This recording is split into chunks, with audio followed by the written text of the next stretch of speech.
ще доплува, ще ме приспива и ще ме целува и ще ми вземе цялата тъга. Това се пее в тази песен, когато я изпълнява Марина Господинова и когато хората са се събрали, за да слушат джаз и поезия. Това ни е събрало тук. Всички тези хора, които виждам, добре сме се събрали. Добре дошли. Аз мисля, че ако буквално преди дни, ако някой беше казал, че в Стара Загора ще има джаз фестивал, всеки би приел, много хора, всички бихме приели едно такова заявление, ако не с насмешка, то поне с леко съжаление. Да, наивно човек помисли си.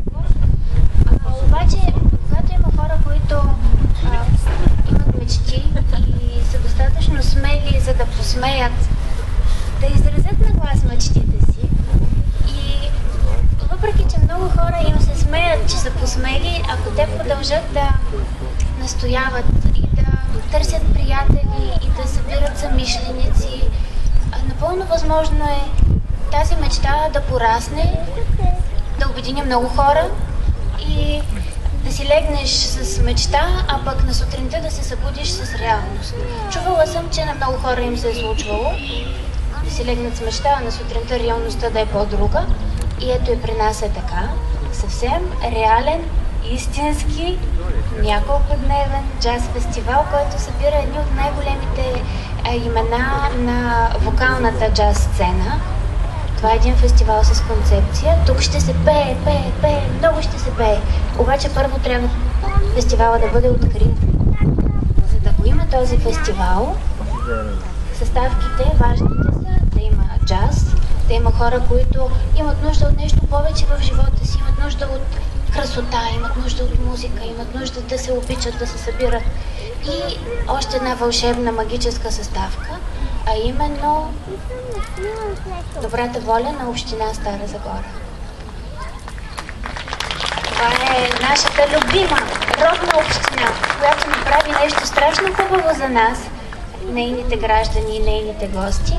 И сега ще помоля госпожа Сотирова, която е заместник кмет в тази община и се грижи за културата ни, да открие фестивала тържествено, моля.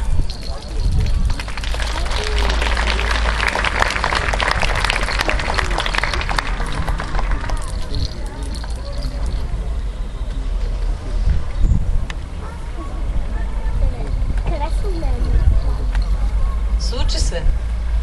Щом имаме и тази публика, която за мен е най-интелектуалната публика, защото джаза е една особена магия.